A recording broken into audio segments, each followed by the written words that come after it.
Assalamu alaikum ji. This is Saad Shahid, and in this video we are going to discuss carbonyl compounds. Aldehydes और ketones को discuss करेंगे. We'll discuss the hybridization concept कि carbonyl compound में carbon और oxygen की hybridization किस तरह से होती है और किस तरह से इस मॉलिक्यूल के इस ग्रुप को रिएक्टिव बनाया जा सकता है. Base catalysed reaction, acid catalysed reaction और प्रिपरेशन को हम डिस्कस करेंगे.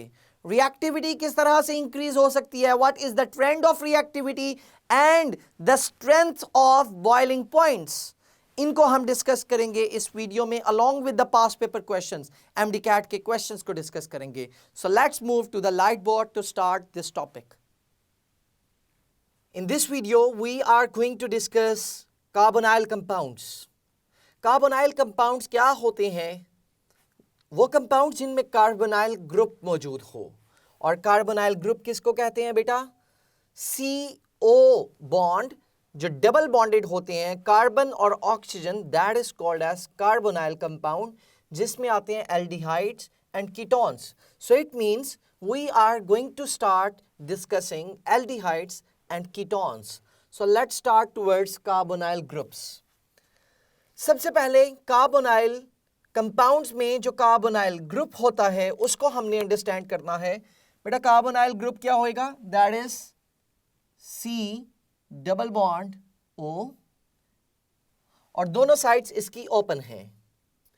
ऑन दिस साइड अगर एक साइड पे हाइड्रोजन आ जाएगा तो दैट बिकम्स एल्डिहाइड और दूसरी साइड पे कुछ भी हो सकता है. इट कुड बी R और इट कुड बी H. सो बेटा दिस इज एल्डिहाइड. और अगर हम कीटोन्स की बात करते हैं सो कार्बोनाइल ग्रुप में on both sides there must be carbon group. ये याद रखना है, दोनों साइड्स पे कार्बन ग्रुप का होना जरूरी है. और वो क्या होएगा? अल्काइल ग्रुप होएगा. It could be methyl, ethyl, propyl, butyl, कुछ भी हो सकता है. ठीक है जी. यानी कि यहां पे अल्काइल ग्रुप्स का होना जरूरी है. In that case it is called as ketone. So this is ketone and this is aldehyde. दोनों में we have carbonyl group. Carbonyl group किसको मैं कह रहा हूं बेटा? This CO group is called as carbonyl group.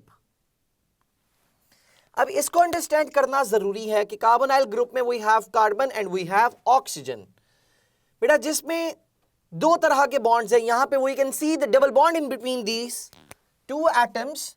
तो एक बॉन्ड होता है sigma bond and there is one pi bond. और pi bond always form by the overlapping, जो कि साइड बाय साइड होती है ओवरलैपिंग. ठीक है, वहां से बनता है हमारे पास pi bond and sigma bond always form by the head to head overlapping. तो बेटा यहां पे hybridization का concept भी पूछा जाता है. Although we have discussed hybridization concept, sigma bond और pi bond in chemical bonding, अगर further डिटेल में आप इस टॉपिक को समझना चाहते हो, सिग्मा बॉन्ड को, पाई बॉन्ड को, हाइब्रिडाइजेशन को, you can consult those videos जो कि केमिकल बॉन्डिंग में मेंशन की हुई हैं. सो यहाँ पे जनरली जस्ट मैं डिस्कस कर रहा हूँ कार्बोनाइल ग्रुप के. कार्बोनाइल ग्रुप में कौन सी हाइब्रिडाइजेशन है बेटा? जब भी यहां पे डबल बॉन्ड आ जाएगा सो डबल बॉन्ड की वजह से we have sp2 hybridized carbon and sp2 hybridized carbon oxygen as well. ठीक है, तो ऑक्सीजन और कार्बन दोनों में हाइब्रिडाइजेशन sp2 होएगी. और अगर आप यहां पे बात करते हो कार्बन और हाइड्रोजन की हाइब्रिडाइजेशन की, सो दैट इज sp2s हाइब्रिडाइजेशन. ठीक है, सिंगल बॉन्ड है तो कार्बन और कार्बन की हाइब्रिडाइजेशन आपसे एग्जामिनर पूछे तो you have to mention sp2 sp3 hybridization. But in between the carbon and oxygen there are double bonds. तो डबल बॉन्ड्स जब यहां पे आ गए दोनों एटम्स के दरमियान में तो बेटा sp2 हाइब्रिडाइजेशन होएगी दोनों की. ठीक है, this is one type of MCQ examiner can ask. ठीक है, दूसरा कि इसमें कितने सिग्मा बॉन्ड्स हैं और कितने पाई बॉन्ड्स हैं in between carbonyl group. Just carbonyl group में अगर पूछा जाएगा तो आपने मेंशन करना है it has one sigma bond and one pi bond. Electrons उससे डबल होते हैं, 2 sigma electrons and 2 pi electrons. Now the next question जो MDCAT में पहले भी अपीयर हो चुका हुआ है, in aldehydes and ketones जो carbonyl group है, which of the following is distorted towards the oxygen atom? बेटा oxygen atom is carrying partial negative charge and carbon is carrying partial positive charge. बेटा ये polarity induce कब होती है? जब electrons एक एटम ज्यादा अट्रैक्ट करता है, ठीक है. सो शेयर्ड इलेक्ट्रॉन्स की बात की जाती है. यहां पे शेयर्ड इलेक्ट्रॉन्स है 4, 1, 2, 3 एंड 4. मैं डॉट एंड क्रॉस नहीं लिख रहा, डॉट से रिप्रेजेंट किया. एक बॉन्ड में 2 इलेक्ट्रॉन्स होते हैं, डॉट एंड क्रॉस इलेक्ट्रॉन्स. चलें क्रॉस भी मेंशन कर देते हैं. सो बेटा 4 इलेक्ट्रॉन्स में से द क्वेश्चन इज कि कौन से इलेक्ट्रॉन्स एक्चुअली रिस्पॉन्सिबल हैं ऑक्सीजन के ऊपर नेगेटिव चार्ज इंड्यूस करने में. यहां पे सिग्मा इलेक्ट्रॉन्स भी हैं, यहां पे पाई इलेक्ट्रॉन्स भी हैं. So in C double bond O which of the following is distorted towards the oxygen atom? कौन से इलेक्ट्रॉन डिस्टॉर्ट होते हैं और ऑक्सीजन की तरफ अट्रैक्ट ज्यादा होते हैं? Due to that oxygen is carrying partial negative charge और कार्बन पार्शियल पॉजिटिव हो जाता है. That is the question. तो बेटा इसमें से जो पाई इलेक्ट्रॉन्स होते हैं ये अट्रैक्ट होते हैं, ये डिस्टॉर्ट होते हैं और ऑक्सीजन एटम की तरफ अट्रैक्ट ज्यादा होते हैं. Remember this point. और ये पास पेपर के क्वेश्चन को अगर हमने अटेम्प्ट करना हो तो what could be its answer? Pi bond is responsible. So यहां पे फर्स्ट ऑप्शन में लिखा हुआ है pi bond in between the C and O. C और ओ के दरमियान में ही है. यस. सेकंड ऑप्शन दी हुई है sigma bond in between the C and O. बेटा ये सिग्मा बॉन्ड है जो हेड टू हेड ओवरलैपिंग से जुड़ा हुआ है. सो मोर रीजन इज ऑक्यूपाइड. तो यहां पे डिस्टॉर्शन नहीं हो रही होती इन इलेक्ट्रॉन्स की. और पाई इलेक्ट्रॉन में साइड वे ओवरलैपिंग हो रही होती है जो कि डिस्टॉर्ट होना आसान हो जाता है. So that's why we will move with the A option. C में भी सिग्मा इलेक्ट्रॉन्स है जो कि स्ट्रॉन्ग बॉन्ड्स होते हैं सी और एच के दरमियान में. लेकिन कार्बोनाइल ग्रुप की अगर बात की जा रही है CO की, so we just have to answer out of these two. So aldehyde और कीटोन्स को तो हमने अंडरस्टैंड कर लिया और इनकी रिप्रेजेंटेशन इज इंपॉर्टेंट. एमडीकैट में ये भी क्वेश्चंस इस तरह से पूछे जाते हैं कि कौन सा कंपाउंड एल्डिहाइड ग्रुप रखता है और कौन सा ऐसा कंपाउंड है जो कि कीटोन है. सिंपल इनके नॉमेनक्लेचर्स याद रखने हैं. एमडीकैट के पास पेपर क्वेश्चंस में IUPAC नेम्स भी पूछे गए हैं. For example if this R is hydrogen, अगर इस R की जगह पे मैं हाइड्रोजन लिख देता हूं तो what could be the name of this molecule? बेटा although it has only one carbon, एक कार्बन वाले को हम कहते हैं meth, so it contains aldehyde group, so that is named as methanol. तो aldehydes का जो दूसरा नाम होएगा that is alkanol. नल. जहां से तमाम नेम्स आप जनरेट करेंगे methanal, ethanal, propanal, butanal, pentanal. These are IUPAC names. Ketones के लिए we will use alkanone. Alkanone. So ये जनरल नेम इसका यूज किया जा सकता है कीटोन्स के लिए. फर्स्ट मेंबर जो कीटोन का होता है that is acetone. Acetone is the common name of propanone.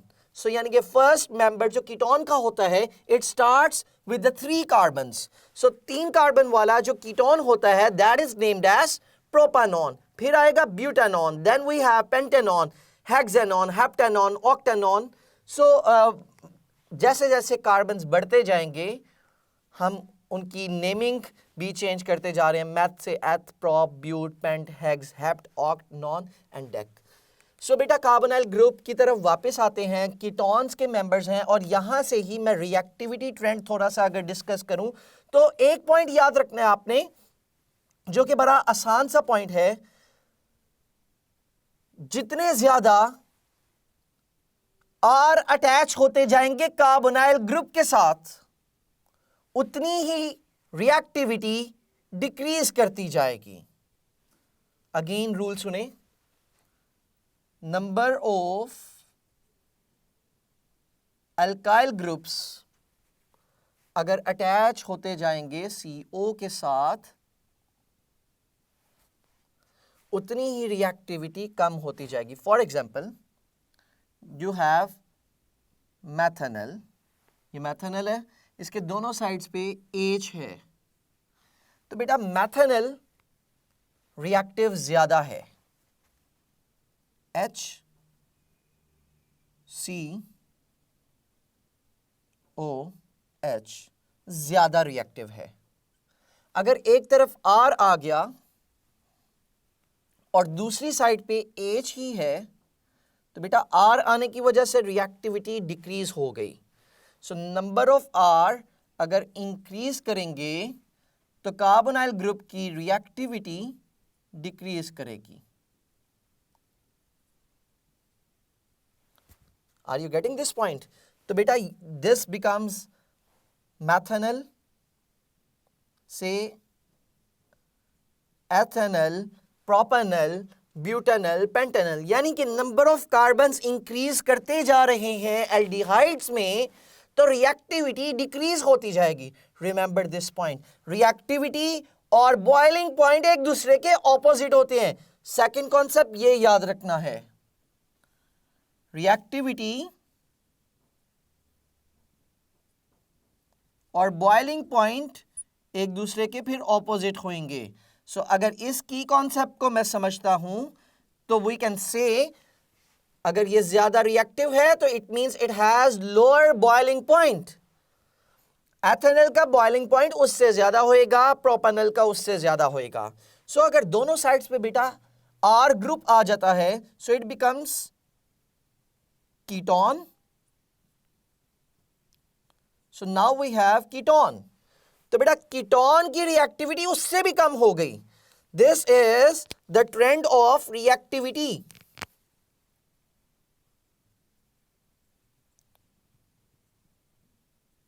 Reactivity trend है ये। तो जैसे जैसे आर इंक्रीज करते जा रहे थे तो बेटा वी ऑब्जर्व रिएक्टिविटी डिक्रीज होती जा रही है। So now the question is which one is more reactive among the carbonyl groups, carbonyl compounds, methanal, ethanal, propanal या प्रोपेनॉन? सबसे ज्यादा रिएक्टिव कौन सा है? मैथेनल। और सबसे कम रिएक्टिव कौन सा है? प्रोपेनॉन। ठीक है, प्रोपेनॉन में दोनों साइड्स पे आपके पास कार्बन्स आ जाएंगे कार्बोनाइल ग्रुप के, सो उसकी रिएक्टिविटी कम हो जाएगी। Remember, please remember this point, important point है, बॉइलिंग पॉइंट से रिलेट करते हैं अभी। And moving towards the MCQ जो एमडीकैट में पहले आ चुके हैं। Which one is aldehyde? जिस तरह से अभी मैं पहले आपको बता रहा था, यू हैव टू रिमेंबर कि एल्डिहाइड में CHO ग्रुप आना चाहिए। तो अब वही चीज ऑब्जर्व करनी है, यहां पे वी कैन सी COH, ये तो एल्डिहाइड ग्रुप मौजूद है बेटा, लेकिन उसके साथ साथ दूसरी साइड पे आपके पास या तो हाइड्रोजन होए या तो अल्काइल ग्रुप होए, then in that case that is aldehyde. So we have amine group here, so this is not a molecule of aldehyde, ये एल्डिहाइड नहीं है। और ये एमडीकैट का क्वेश्चन है, रिमेंबर। बी ऑप्शन को देखते हैं, although we can see aldehyde group over here, लेकिन बेटा यहां पे OC2H5 आ गया, so in that case we can not select this option as an aldehyde, क्योंकि यहां पे भी कार्बन चेन नहीं है, ना ही हमारे पास हाइड्रोजन है। सो अगर इस ऑप्शन को देखते हैं तो we have COH, that is aldehyde group, और उससे पहले H है, yes we can select this one, इसका नाम क्या होएगा? मैथेनल। और ये भी क्वेश्चन पूछा जा चुका हुआ है एमडीकैट में, इस स्ट्रक्चर का IUPAC नेम क्या है? दैट इज मैथेनल, ये भी एमडीकैट क्वेश्चन ही है। Which one has greater boiling point? तो बेटा ये है कॉन्सेप्ट बॉइलिंग पॉइंट का, जो कि रिलेट करवाना था रिएक्टिविटी के साथ। सो रिएक्टिविटी ट्रेंड हमने ऑब्जर्व किया, मैथेनल इज मोर रिएक्टिव, एथेनल उससे कम होएगा, ब्यूटेनल, पेंटेनल, कार्बन बढ़ाते जाए रिएक्टिविटी कम होती जाएगी, कीटोन की उससे भी कम होती जाएगी। लेकिन यहां पे जो ऑप्शंस हैं उनमें से हम देखते हैं, अब फर्स्ट ऑप्शन है हमारे पास, दैट इज कार्बोक्सिलिक एसिड। बेटा कार्बोक्सिलिक एसिड्स का बॉइलिंग पॉइंट ज्यादा होता है because they have hydrogen bonding. 2 carbon वाला, हैज ग्रेटर बॉइलिंग पॉइंट, और दिस इज अल्कोहल, सो इसका भी बॉइलिंग पॉइंट ज्यादा होएगा because of the hydrogen bonding. On this side we have aldehyde. Aldehyde में वीक फोर्सेस ऑफ अट्रैक्शन होती हैं. It is not having any hydrogen bonding, और hydrogen bonding intermolecular forces में से स्ट्रॉन्गर बॉन्ड कंसीडर किया जाता है. ठीक है, सो नो हाइड्रोजन बॉन्ड, तो इसका लो होएगा. और दिस इज मीथेन. मीथेन में भी we have London dispersion forces, ID forces होती हैं. सो बेटा वो भी वीक फोर्सेस हैं, no hydrogen bonding. So in this case it has low boiling point. So बेटा बॉइलिंग पॉइंट अब इन दोनों में से किसका होएगा? ट्रेंड याद रखें, सबसे ज्यादा कार्बोक्सिलिक एसिड्स, फिर आपके पास आएंगे अल्कोहल्स, फिर आपके पास आएंगे एल्डिहाइड्स या कीटोन्स में से किसको लिखोगे? बताएं जी. कॉरेस्पॉन्डिंग अगर कार्बन सेम है, if we have ethanoic acid जिसका बॉइलिंग पॉइंट ज्यादा होएगा, फिर आपके पास एथेनॉल है जिसका बॉइलिंग पॉइंट उससे कम होएगा. देन टेल मी कि आपके पास एल्डिहाइड्स होंगे या कीटोन्स होंगे? कीटोन्स तो 2 वाला होता ही नहीं है. ठीक है, तो एल्डिहाइड में अगर हम कहेंगे एथेनॉल, तो एथेनॉल का बॉइलिंग पॉइंट उससे कम होएगा. और लास्ट में आपके पास एल्केन्स आ जाएंगे. This is trend of the boiling point. So बेटा होप सो ये क्वेश्चंस क्लियर हुए होंगे. Now moving towards the fundamental rule for convergence.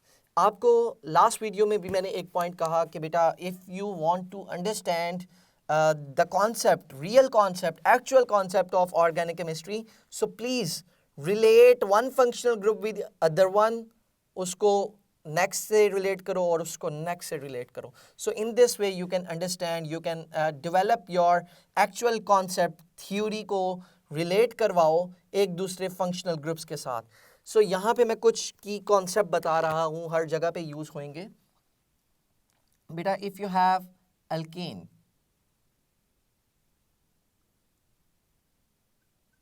Alkanes जो नॉर्मल एल्केन्स होंगे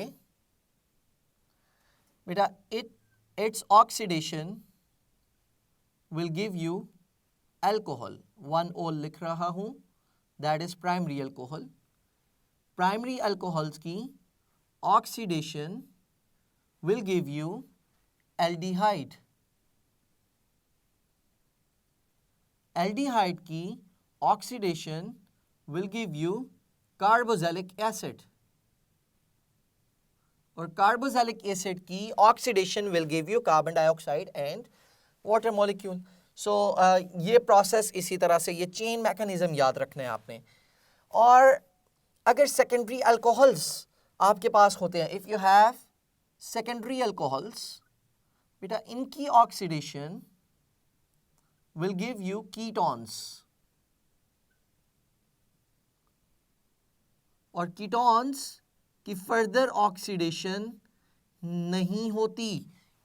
कीटोन्स की ऑक्सीडेटिव क्लीवेज होती है, कीटोन्स की फर्दर ऑक्सीडेशन नहीं होती.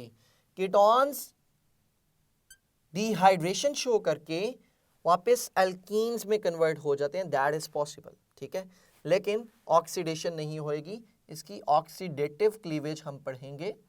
ऑक्सीडेटिव क्लीवेज कीटोन्स की होती है. ठीक है जी. और सेकेंडरी अल्कोहल्स आप हासिल कर सकते हो ब्रांच्ड अल्केन से. If we have branched alkane, तो बेटा उसकी oxidation will give you the secondary alcohols. ये तो हो गई ऑक्सीडेशन की सीरीज. अल्केन से अल्कोहल, अल्कोहल से एल्डिहाइड, एल्डिहाइड से carboxylic acids.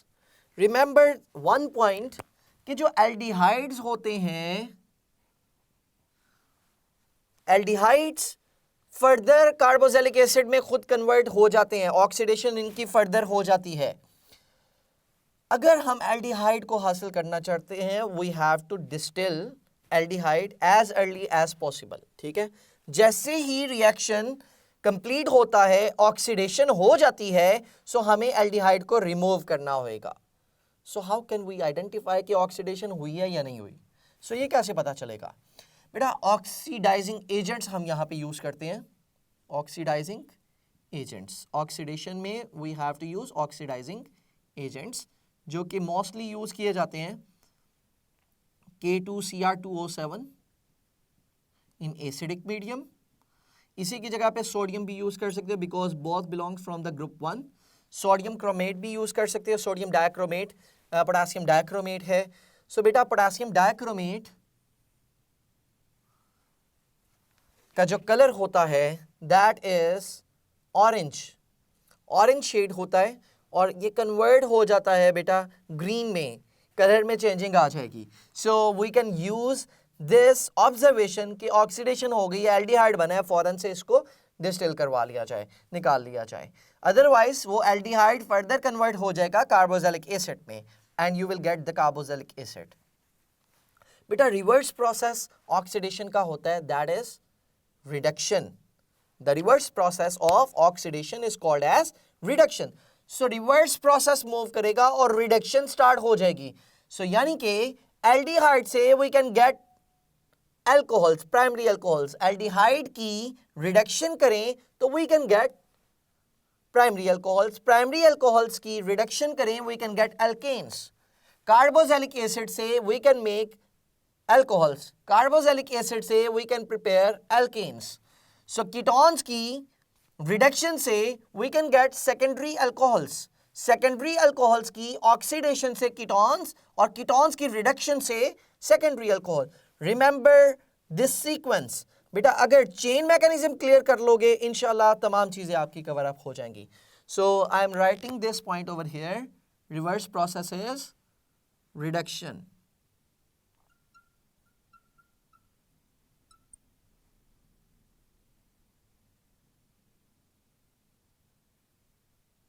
Of oxidation is reduction. ठीक हो गया जी। सो रिडक्शन के लिए we have to use reducing agent. So आपके सिलेबस में बेटा जो रिड्यूसिंग एजेंट्स यूज हुए हैं वो क्या है? Reducing agents that is NaBH4, sodium borohydride, lithium aluminium hydride. ठीक है। So apart from this thing oxidizing agent एक और भी यहाँ पे मेंशन कर रहा हूँ दैट इज KMnO4, लेकिन वो मोस्टली यहाँ पे इनके रिएक्शंस में यूज नहीं होएगा, that's why I have not written that. So reducing agent से रिवर्स प्रोसेस आप मूव करवा सकते हो, ऑक्सीडेशन का रिवर्स मिल जाएगा। ऑलराइट, होप सो ये तमाम कॉन्सेप्ट्स कवर अप हो गए होंगे। सो इसी को रिलेट करवाते हैं हम प्रिपरेशन ऑफ एल्डिहाइड्स और कीटोन्स पे। ऑब्जर्व करते हैं आइदर ये सीक्वेंस ठीक भी है या नहीं।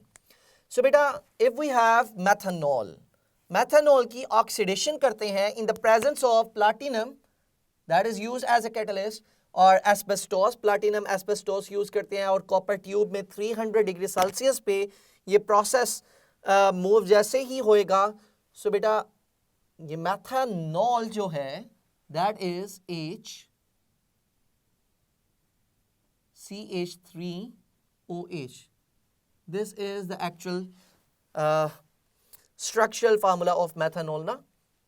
So methanol ऑक्सीडेशन में बेटा हाइड्रोजन यहाँ से रिमूव करवा दें एंड डबल बॉन्ड आपके पास बन जाएगा। मेथनॉल से ऑक्सीडेशन करेंगे, मेथनॉल की ऑक्सीडेशन करेंगे and we will get aldehyde of the same number of carbons. So we have methanol, so it will give you methanal.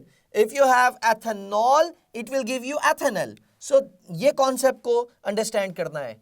So बेटा मेथनॉल है तो यहां से आपके पास क्या आ जाएगा? Product HC double bond O and H। This is the formula of methanal. So बेटा अल्कोहल से एल्डिहाइड बन गया आपके पास, एक हाइड्रोजन ये रिमूव हो गया और एक हाइड्रोजन ये रिमूव हो गया। So in this way hydrogen के रिमूवल प्रोसेस को भी हम कहते हैं ऑक्सीडेशन। ऑक्सीडेशन क्या होती है? The addition of oxygen, removal of hydrogen, या removal of electrons, loss of electrons भी कहा जाता है, ऑक्सीडेशन नंबर इंक्रीज हो जाता है, that is called as oxidation. So इसी का अगर रिवर्स प्रोसेस हम यूज करें तो we can get primary alcohol again, methanol की रिडक्शन करें, हाइड्रोजन ऐड कर दिया जाए अगर इसमें, so we can get methanol again. ठीक है, कैटलिस्ट यहां पे जो यूज किए गए और जो कंडीशंस हमने यूज की, कॉपर ट्यूब को 300 डिग्री सेल्सियस पे हीट अप किया, this process is use in laboratory. Reason क्या है? क्योंकि प्लैटिनम जरा महंगी मेटल है, सो इसलिए प्लैटिनम को बहुत ज्यादा यूज नहीं किया जाता, अदरवाइज इस रिएक्शन की एफिशिएंसी बहुत ज्यादा है, अच्छा प्रोडक्ट दे देता है, जल्दी प्रोडक्ट दे देता है, लेकिन महंगा होने की वजह से we are not using that process in industries. Industries में सेम यही प्रोसेस होता है, but we will replace the catalyst with the cheapest oxides. Iron जो होता है बेटा, आयरन रस्टी भी हो जाता है, rusted iron is actually iron oxide. तो ऑब्वियसली जितनी भी मेटल्स होती हैं, रिएक्टिव ज़्यादा होने की वजह से एटमॉस्फेयर की जो ऑक्सीजन होती है उनके साथ इंटरेक्ट भी कर जाती हैं। सो आयरन ऑक्साइड और मोलिब्डेनम ऑक्साइड को यूज़ किया जाता है सेम प्रोसेस में, और we can get methanol from methanol in industries. लेकिन ये इसके लिए टेम्परेचर भी चेंज करना पड़ता है, and that is 500 degree Celsius. Temperature थोड़ा सा इंक्रीज करना पड़ता है बिकॉज ये आपके पास उस तरह की एफिशिएंसी नहीं दे सकते जिस तरह की प्लैटिनम देती है। सो बेटा सेकंड रिएक्शन में we have ethanol, so obviously it will give you ethanol, CH3 C double bond O and H. This is ethanol. Again oxidation ही करेंगे, we can use this process। MDCAT का past paper question है, C2H5OH है, that is ethanol, and ethanol is oxidized in the presence of K2Cr2O7 slash H2SO4। बेटा this is what I have told you कि K2Cr2O7 या K2Cr2O7 sodium dichromate और potassium dichromate in the acidic medium can be used as an oxidizing agent जो कि oxidation में help out करेगा। so यहाँ पे that is the same type of reaction। बेटा क्या देगा ये? ethanol है, oxidation से क्या बनेगा? ethanol। so यहाँ पे भी क्या आना चाहिए? प्रोडक्ट क्या होना चाहिए बेटा? that must be ethanol।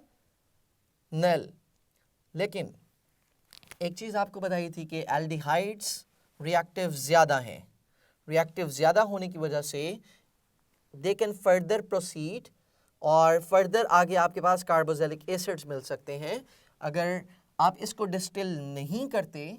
सो बेटा यहाँ से ये रिएक्शन फर्दर आगे प्रोसीड करेगा and it will convert into CH3C double bond OH, that becomes ethanoic acid।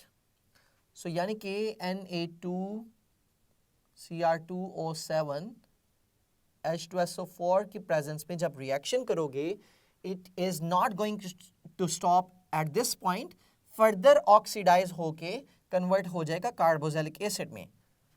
so बेटा this is the thing we have to use over here। Product क्या बनेगा बेटा? the first thing is ethanoic acid, second में है propanone और last में है that is methanol. बेटा सेम नंबर ऑफ कार्बन्स का ही प्रोडक्ट बनना है, मैथनॉल नहीं बन सकता because it has only one carbon, we have 2 carbons in the reactant side. ठीक है, on this side we have 3 carbons, so that is ethanol is primary alcohol. Primary alcohol से तो कीटोन बन ही नहीं सकता, so we can not select this option. So ethanol से we can get ethanol and ethanol से we can get ethanoic acid, but we don't have any other option। तो हमने A को select करना है, that is carboxylic acid। और carboxylic acid का कौन सा मॉलिक्यूल है बेटा? that is ethanoic acid। so that is the chemical reaction जो कि past paper में भी यूज किया गया है। ठीक है, so now tell me कि अगर आपके पास होता है this type of molecule, इसको क्या कहेंगे? Is this primary alcohol, secondary alcohol या tertiary alcohol? बेटा OH is attached with the carbon that has 1 hydrogen and it is attached with 2 carbon atoms। सो ऐसा कार्बन क्या कहलाता है? Alpha carbon. और ये मॉलिक्यूल क्या कहलाएगा? Secondary alcohol. तो बेटा सेकेंडरी अल्कोहल की ऑक्सीडेशन से क्या मिलता है आपके पास? कीटोन। तो अगर मैं इसकी ऑक्सीडेशन करवाता हूं, if I will do oxidation of this molecule, it will give us ketone. और कीटोन कितने कार्बन्स वाला बनेगा? सेम नंबर ऑफ कार्बन्स का, 1 2 and 3। We have 3 carbons, so 3 carbons वाला कीटोन क्या होएगा? That is propanone, C double bond O and CH3. This is propanol. So oxidation of secondary alcohol will give you propanol. Now the question is कि sir tertiary alcohol का क्या होएगा? बेटा tertiary alcohol में कोई hydrogen बचता नहीं है। सो जब तक हाइड्रोजन होएगा नहीं, वो रिमूवल प्रोसेस नहीं होएगा, रिडक्शन ऑफ हाइड्रोजन नहीं होएगी। सो जब तक हाइड्रोजन रिमूव नहीं होएगा, हाउ कैन वी से कि इसकी oxidation is possible? So tertiary alcohols की ऑक्सीडेशन नहीं होती। ऑलराइट, सेकेंडरी अल्कोहल से we can get ketones and tertiary alcohol can not further oxidise. So बेटा now have a look over this question. ये भी MD CAT का ही question है। What is the structure of alcohol? What is the structure of alcohol which on oxidation, जिसकी oxidation होए with Na2Cr2O7 in the acidic medium और ये बना दे this molecule? बेटा ये मॉलिक्यूल कौन सा फंक्शनल ग्रुप रख रहा है? एल्डिहाइड है या कीटोन है? It is ketone because this CO group, carbonyl group, is attached with the carbon from both sides. यहां पे भी कार्बन है और on this side we have another carbon. So ऐसा मॉलिक्यूल कहलाता है कीटोन। ठीक है, सो कीटोन कब बनता है बेटा? When we will have secondary alcohol. तो यहां पे कोई ना कोई सेकेंडरी अल्कोहल होना चाहिए था। तो सेकेंडरी अल्कोहल इसका क्या बनेगा? If we will have this benzene ring in a same way। आगे आपके पास है CO। बेटा डिड यू ऑब्जर्व कि जहां पे OH होता है वही कार्बोनाइल ग्रुप में कन्वर्ट होते हैं। सो यहां पे कार्बोनाइल ग्रुप में जो कन्वर्जन हुई है, on this carbon we must have 1 OH group. इसके साथ OH को अटैच होना चाहिए। और आगे क्या है बेटा? CH3, उसमें कोई चेंजिंग नहीं आती। So we just have to complete the valency of this carbon. It has 3 bonds, so it is left with the 1 bond, so we have to attach 1 hydrogen with this CH। So this must be the molecule जो कि reactant के तौर पे use होएगा and it's oxidation in the presence of K2Cr2O7 will give us this product। तो बेटा this is the molecule। जो A, B, C और D ऑप्शंस में, पास पेपर में ऑप्शंस दी गई हैं, उनमें से we have to select this one। all right, सो बेटा इस तरह से मुकम्मल कॉन्सेप्ट हमने ऑक्सीडेशन का यूज़ करना है। एंड इंशाल्लाह नेक्स्ट वीडियो के अंदर हम डिस्कस करेंगे रिडक्शन प्रोसेस को भी, कि किस तरह से एल्डिहाइड्स और कीटोन्स रिएक्ट करते हैं and we can get alcohols back. तो बेटा एक और रिएक्शन को यहाँ पे डिस्कस करता हूँ, दैट इज ओजोनोलाइसिस। बेटा ओजोनोलाइसिस मीन्स ओजोन की एडिशन से, लाइसिस का मतलब होता है break down. Lysis means break down.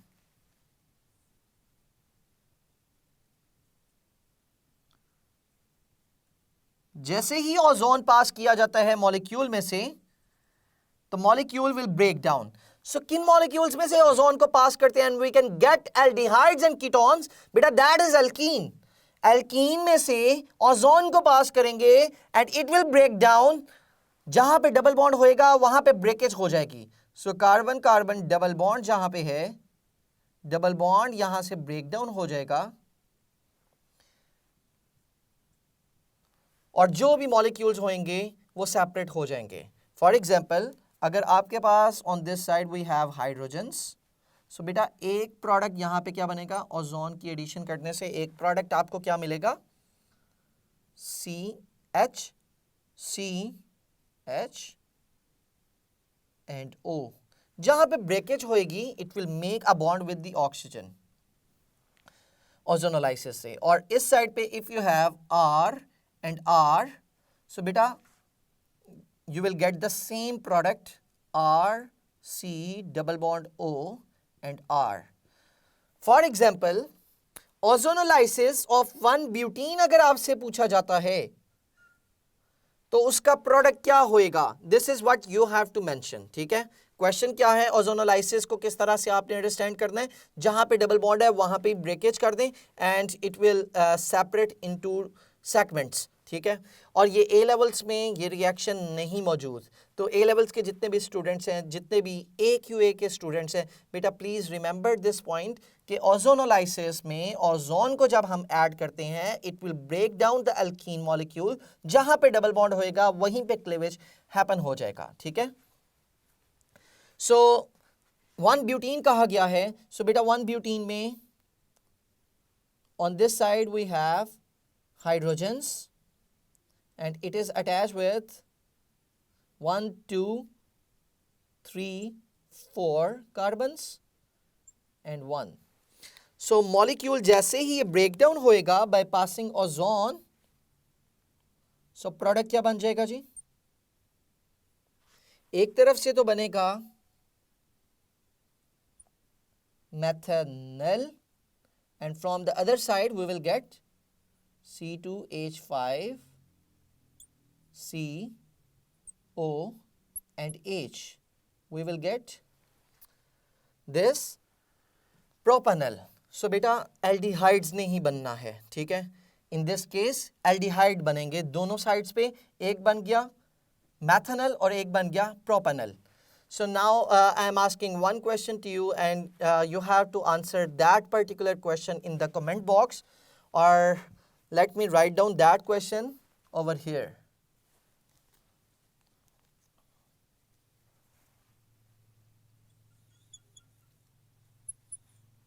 You have to tell me the products of ozonolysis of 2-pentene।